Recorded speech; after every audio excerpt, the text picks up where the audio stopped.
पौराणिक कथा। जब भगवान शिव के कारण एक राजा को स्त्री और पुरुष दोनों बनकर जीवन बिताना पड़ा। पौराणिक कथाओं में न केवल सृष्टि के निर्माण से जुड़ी गाथाएं हैं बल्कि मानव जाति और पशु के अस्तित्व से जुड़े भी कई दिलचस्प किस्से हैं। कुछ ऐसी ही एक पौराणिक कथा महादेव का है, जिसमें किन्नरों कैसे अस्तित्व में आए, इस बात का वर्णन है। क्या है ये पौराणिक कथा, जानते हैं। किन्नरों की उत्पत्ति के बारे में की जानकारियां वाल्मीकि रामायण के उत्तरकांड में वर्णित है, लेकिन किन्नर का अस्तित्व कैसे शुरू हुआ, इससे जुड़ी एक दिलचस्प पौराणिक कथा भी है। कथा के अनुसार प्रजापति नाम के राजा के यहाँ एक पुत्र ने जन्म लिया, जिसका नाम राजा ने इल रखा। इल एक दिन अपना शौक पूरा करने शिकार पर निकले। शिकार की चाहत में वो जंगल में आगे बढ़ते चले गए और उस पर्वत पर पहुंच गए जहां भगवान शिव माता पार्वती के साथ क्रीड़ा कर रहे थे।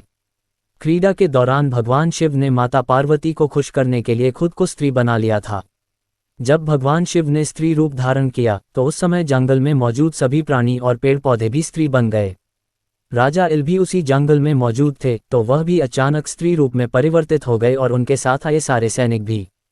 जब भगवान शिव के कारण सभी स्त्री बन गए, राजा इल को समझ नहीं आ रहा था कि क्या हो रहा है। वो अचानक से स्त्री कैसे बन गए। उन्हें खुद को इस स्वरूप में देखकर बहुत बुरा लग रहा था। तभी उन्हें पता चला कि भगवान शिव के कारण वो सब स्त्री बन गए हैं। तब राजा इल और भी ज्यादा चिंतित हो गए, क्योंकि अब सब कुछ भगवान शिव के हाथों में था। राजा इल डर गए और डरते डरते भगवान शिव के चरणों में पहुंच गए।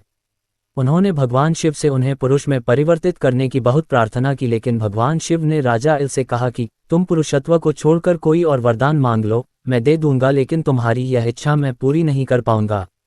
माता पार्वती से मिला किन्नर बनने का वरदान। राजा इल ने दूसरा वरदान मांगने से मना कर दिया और अब वो माता पार्वती को प्रसन्न करने में लग गए। जब उन्होंने माता पार्वती से अपना पुरुषत्व वापस लौटाने का वरदान मांगा तो माता पार्वती ने कहा कि तुम जिस पुरुषत्व का वरदान चाहते हो उसके आधे हिस्से के दाता तो खुद महादेव हैं। मैं तो सिर्फ आधा भाग ही दे सकती हूँ, लेकिन यदि तुम अपना आधा जीवन स्त्री रूप में और आधा जीवन पुरुष के रूप में व्यतीत कर सकते हो तो मैं अर्धनारीश्वर होने के कारण तुम्हें आधा जीवन स्त्री और आधा जीवन पुरुष के रूप में जीने का वरदान अवश्य दे सकती हूँ। यदि तुम तैयार हो तो मुझे बता दो कि तुम कब स्त्री रूप में और कब पुरुष रूप में रहना चाहते हो। तब राजा ने काफी सोच विचार कर माता पार्वती से कहा, हे माँ, मैं 1 महीने स्त्री के रूप में और 1 महीने पुरुष के रूप में रहना चाहता हूँ। माता पार्वती ने यह आशीर्वाद राजा इल को दे दिया, लेकिन उनके सारे सैनिक स्त्री रूप में ही रहे। माता पार्वती ने यह भी कहा कि जब तुम पुरुष के रूप में रहोगे तो तुम्हें अपना स्त्री रूप नहीं याद रहेगा, और जब तुम अपने स्त्री रूप में रहोगे तो तुम्हें अपने पुरुष रूप का कुछ याद नहीं रहेगा। इस तरह राजा इल एक किन्नर के रूप में 1 महीने पुरुष इल और 1 महीने स्त्री इला के रूप में रहने लगे। विष्णु भगवान की कथाएं। यहाँ शिव और विष्णु के बारे में पौराणिक कथाओं से 3 दिलचस्प कहानियां पेश हैं। जब शिव का घर विष्णु ने ले लिया, जब विष्णु ने शिव को मुश्किल से बचाया, और अंत में विष्णु की शिव भक्ति की एक दिल को छू लेने वाली कहानी। क्या आप बद्रीनाथ की कहानी जानते हैं? ये वो जगह है जहां शिव और पार्वती रहते थे। यह उनका घर था। एक दिन नारायण यानी विष्णु के पास नारद गए और बोले, आप मानवता के लिए एक खराब मिसाल हैं। आप हर समय शेषनाग के ऊपर लेटे रहते हैं। आपकी पत्नी लक्ष्मी हमेशा आपकी सेवा में लगी रहती हैं और आपको लाड़ करती रहती हैं। इस ग्रह के अन्य प्राणियों के लिए आप अच्छी मिसाल नहीं बन पा रहे हैं। आपको सृष्टि के सभी जीवों के लिए कुछ अर्थपूर्ण कार्य करना चाहिए। इस आलोचना से बचने और साथ ही अपने उत्थान के लिए भगवान को भी ऐसा करना पड़ता है। विष्णु तप और साधना करने के लिए सही स्थान की तलाश में नीचे हिमालय तक आए। वहां उन्हें मिला बद्रीनाथ, एक अच्छा सा छोटा सा घर जहां सब कुछ वैसा ही था जैसा उन्होंने सोचा था। साधना के लिए सबसे आदर्श जगह लगी उन्हें ये। वह उस घर के अंदर गए। घुसते ही उन्हें पता चल गया कि यह तो शिव का निवास है और वह तो बड़े खतरनाक व्यक्ति हैं। अगर उन्हें गुस्सा आ गया तो वह आपका ही नहीं, खुद का भी गला काट सकते हैं।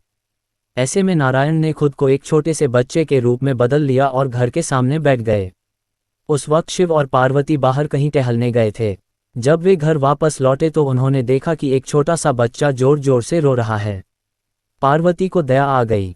उन्होंने बच्चे को उठाने की कोशिश की। शिव ने पार्वती को रोकते हुए कहा, इस बच्चे को मत छूना। पार्वती ने कहा, कितने क्रूर हैं आप, कैसी नासमझी की बात कर रहे हैं। मैं तो इस बच्चे को उठाने जा रही हूँ, देखिए तो कैसे रो रहा है। शिव बोले, जो तुम देख रही हो उस पर भरोसा मत करो। मैं कह रहा हूँ न, इस बच्चे को मत उठाओ। बच्चे के लिए पार्वती की स्त्री सुलभ मनोभावना ने उन्हें शिव की बातों को नहीं मानने दिया। उन्होंने कहा, आप कुछ भी कहें, मुझे कोई फर्क नहीं पड़ता। मेरे अंदर की माँ बच्चे को इस तरह रोते नहीं देख सकती। मैं तो इस बच्चे को जरूर उठाऊंगी। और यह कहकर उन्होंने बच्चे को उठाकर अपनी गोद में ले लिया। बच्चा पार्वती की गोद में आराम से था और शिव की तरफ बहुत ही खुश होकर देख रहा था। शिव इसका नतीजा जानते थे, लेकिन करें तो क्या करें, इसलिए उन्होंने कहा, ठीक है, चलो देखते हैं क्या होता है। पार्वती ने बच्चे को खिला पिलाकर चुप किया और वहीं घर पर छोकर खुद शिव के साथ गर्म पानी से स्नान के लिए बाहर चली गईं। वहां पर गर्म पानी के कुंड हैं, उसी कुंड पर स्नान के लिए शिव पार्वती चले गए। लौटकर आए तो देखा कि घर अंदर से बंद था। शिव तो जानते ही थे कि अब खेल शुरू हो गया है। पार्वती हैरान थी कि आखिर दरवाजा किसने बंद किया। शिव बोले, मैंने कहा था न, इस बच्चे को मत उठाना। तुम बच्चे को घर के अंदर लाईं और अब उसने अंदर से दरवाजा बंद कर लिया है। पार्वती ने कहा, अब हम क्या करें। शिव के पास दो विकल्प थे, एक, जो भी उनके सामने है उसे जलाकर भस्म कर दें, और दूसरा, वे वहां से चले जाएं और कोई और रास्ता ढूंढ लें। उन्होंने कहा, चलो कहीं और चलते हैं, क्योंकि यह तो तुम्हारा प्यारा बच्चा है, इसलिए मैं इसे छू भी नहीं सकता। मैं अब कुछ नहीं कर सकता, चलो कहीं और चलते हैं। इस तरह शिव और पार्वती को अवैध तरीके से वहां से निष्कासित कर दिया गया। वे दूसरी जगह तलाश करने के लिए पैदल ही निकल पड़े। दरअसल बद्रीनाथ और केदारनाथ के बीच एक चोटी से दूसरी चोटी के बीच सिर्फ 10 किलोमीटर की दूरी है। आखिर में वह केदार में बस गए और इस तरह शिव ने अपना खुद का घर खो दिया। आप पूछ सकते हैं कि क्या वह इस बात को जानते थे। आप कई बातों को जानते हैं, लेकिन फिर भी आप उन बातों को अनदेखा कर उन्हें होने देते हैं। विष्णु भगवान की कहानी, जब विष्णु ने शिव को मुश्किल से बाहर निकाला। यौगिक कथाओं में ऐसी कई कहानियां हैं जिनमें बताया गया कि शिव की करुणा कोई भेदभाव नहीं करती और वे किसी की इच्छा पर बच्चों की तरह भोलापन दिखाते हैं।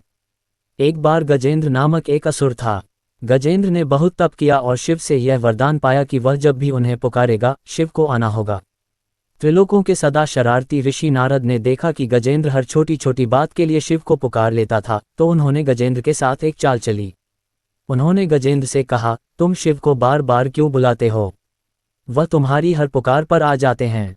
क्यों नहीं तुम उनसे कहते कि वह तुम्हारे अंदर आ जाएं और वहीं रहें, जिससे वह हमेशा तुम्हारे अंदर होंगे।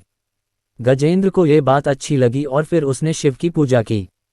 जब शिव उसके सामने प्रकट हुए तो वह बोला, आपको मेरे अंदर रहना होगा, आप कहीं मत जाए। शिव अपने भोलेपन में एक लिंग के रूप में गजेंद्र में प्रवेश कर गए और वहां रहने लगे। फिर जैसे जैसे समय बीता, पूरा ब्रह्मांड शिव की कमी महसूस कर रहा था। कोई नहीं जानता था कि वह कहाँ हैं। सभी देव और गण शिव को खोजने लगे। काफी खोजने के बाद जब कोई यह पता नहीं लगा पाया कि वह कहाँ हैं, तो वे हल ढूंढने के लिए विष्णु के पास गए। विष्णु ने स्थिति देखी और कहा, वह गजेंद्र के अंदर हैं। फिर देवों ने उनसे पूछा कि वे शिव को गजेंद्र के अंदर से कैसे निकाल सकते हैं, क्योंकि गजेंद्र शिव को अपने अंदर रखकर अमर हो गया था। हमेशा की तरह विष्णु सही चाल लेकर आए। देवगण शिव भक्तों का रूप धरकर गजेंद्र के राज्य में आए और बहुत भक्ति के साथ शिव का स्तुतिगान करने लगे। शिव का महान भक्त होने के कारण गजेंद्र ने इन लोगों को अपने दरबार में आकर गाने और नाचने का न्योता दिया। शिव भक्तों के वेश में देवों का ये दल आया और बहुत भावनाओं के साथ, बहुत भक्तिपूर्वक वे शिव के लिए भक्ति गीत गाने और नाचने लगे। शिव, जो गजेंद्र के अंदर बैठे हुए थे, अब खुद को रोक नहीं सकते थे, उन्हें जवाब देना ही था। तो वह गजेंद्र के टुकड़े टुकड़े करके उससे बाहर आ गए। विष्णु की शिव भक्ति। शिव की पूजा देवता और राक्षस, देव और असुर, श्रेष्ठ और अधम दोनों करते हैं। वह हर किसी के लिए महादेव हैं। विष्णु भी उनकी पूजा करते थे। विष्णु की शिव भक्ति को बताने वाली एक बहुत सुंदर कहानी है। एक बार विष्णु ने शिव से वादा किया कि वह शिव को 1008 कमल अर्पित करेंगे। वह कमल के फूलों की तलाश में गए और पूरी दुनिया में खोजने के बाद भी उन्हें सिर्फ 1007 कमल के फूल मिले। एक कम था। उन्होंने आकर सब कुछ शिव के सामने रख दिया। शिव ने अपनी आंखें नहीं खोलीं, वह सिर्फ मुस्कुराए क्योंकि एक कमल कम था। फिर विष्णु ने कहा, मुझे कमल नयन कहा जाता है, जिसका अर्थ है कमल के फूलों की तरह आंखों वाला भगवान। मेरी आंखें किसी कमल की तरह सुंदर हैं, तो मैं अपनी एक आंख अर्पित करता हूँ। और उन्होंने तुरंत अपनी दाहिनी आंख निकालकर लिंग पर रख दी। इस तरह की भेंट से प्रसन्न होकर शिव ने विष्णु को प्रसिद्ध सुदर्शन चक्र दिया।